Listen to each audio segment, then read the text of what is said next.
तो चलिए इस वीडियो में बात करते हैं इन ऑपरेटर की। तो इन ऑपरेटर का मतलब होता है कि इसको आप वेयर क्लास में इस्तेमाल करते हैं और इसका भी वही काम होता है जिसमें आप इससे पहले जो आप और वाली कंडीशन से कर रहे थे।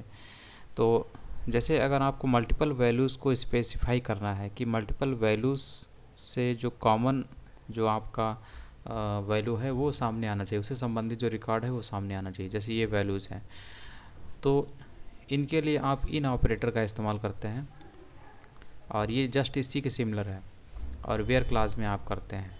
तो इस तरीके से है, चाहे इस तरीके से लिखिए चाहे इस तरीके से। ठीक, तो ये आपका डेमो डेटाबेस है जहाँ से हम जिसके कॉलम में पड़ी हुई वैल्यू के आधार पे उस रिकॉर्ड को फाइंड आउट करेंगे। तो सबसे पहले एग्जांपल आता है इन ऑपरेटर का, ये वाला। ठीक है, तो इसमें क्या बोल रहा है, इसमें बोल रहा है कि उन रिकॉर्ड को फाइंड आउट करो जो कि कस्टमर टेबल में है और उसमें कस्टमर टेबल में मौजूद जो कंट्री है, ठीक है, उन कंट्री में कौन कौन से कंट्री हैं, जर्मनी है, फ्रांस और यूके। तो उन रिकॉर्ड को फाइंड आउट करना है जो कि जर्मनी, फ्रांस और यूके में है। तो ऐसे कंट्री जिनकी कंट्री वैल्यू जर्मनी है, फ्रांस है और यूके है, उन सभी रिकॉर्ड को फाइंड आउट करना है। तो इसको रन करते हैं तो आपको क्या मिलेगा, कंट्री देखिए जर्मनी, यूके और फ्रांस, ये 3 कंट्री वाले सारे रिकॉर्ड आपके सामने आ गए। तो ये चीज़ होती है और इसी को ये बोल रहा है कि इसकी जगह पर आप ये एक साथ कर सकते हैं, इसमें लिख सकते हैं, नहीं तो आप इसको और ऑपरेटर में लिख सकते हैं कुछ इस तरीके से। जैसे कि अगर हम लोग इन हटाते हैं तो यहाँ पर अगर आप और करेंगे, ठीक है, अब इसको रन कराते हैं तो आपका आउटपुट बिल्कुल सही आएगा। 86 रिकॉर्ड आपके सामने आएंगे। ठीक है, अभी भी 86 आ रहा है, वो इसी से आ रहा है, जर्मनी, फ्रांस, यूके। तो ये दूसरा तरीका है, ये पहला तरीका है और इसकी जगह पर हम लोग इन ऑपरेटर का इस्तेमाल करते हैं। तो जस्ट इसको आप कंट्रोल जेड से कर दीजिए तो आपका ये इन वाला तरीका है। तो इससे भी आपका 86 रिकॉर्ड आएगा। ठीक, तो इस तरीके से है।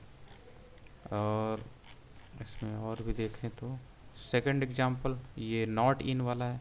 तो इसमें क्या होता है, उन सभी रिकॉर्ड को फाइंड आउट करना होता है जिनकी जो कंट्री वैल्यू है वो जर्मनी, फ्रांस और यूके ना हो। ठीक है, तो बचे हुए जो रिकॉर्ड हैं वो आपके सामने आ जाएंगे, यानी 86 के अलावा जो रिकॉर्ड है वो आपके सामने आ जाएंगे। ये कितने रिकॉर्ड है, 91 है। तो ये चीज़ें हैं।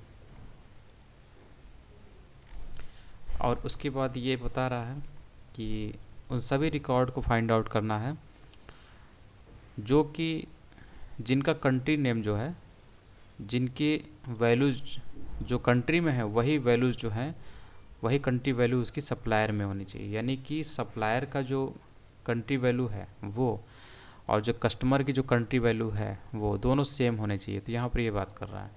तो it selects all customers that are from the same countries as the suppliers. तो सप्लायर की जो कंट्री है वो और कस्टमर की जो कंट्री है दोनों सेम होने चाहिए। तो इस तरीके से हम लिखते हैं। यहाँ पर आपने एक अलग क्वेरी की है, ठीक है, ये अलग क्वेरी की है, इससे आपको सप्लायर जो डेटाबेस है, टेबल है, वहाँ से आपको मिलेगा अलग वैल्यू। ठीक, तो इस तरीके से जब आप इसको रन कराएंगे तो ये आपका आउटपुट आएगा और इससे आपको सारे कंट्री मिल जाएंगे। फिर उसके बाद उन कंट्री में से सिलेक्शन होगा जितने भी कंट्री जो है कस्टमर की टेबल में है। ठीक है, तो वही उसके करस्पॉन्डिंग जो रिकॉर्ड होंगे कस्टमर टेबल में वो आपके सामने आ जाएंगे। तो इसको रन कराते हैं तो आपको दिखेंगे यहाँ पर 69 रिकॉर्ड यानी रोज़ दिख रही हैं और ये कंट्री की वैल्यूज़ हैं।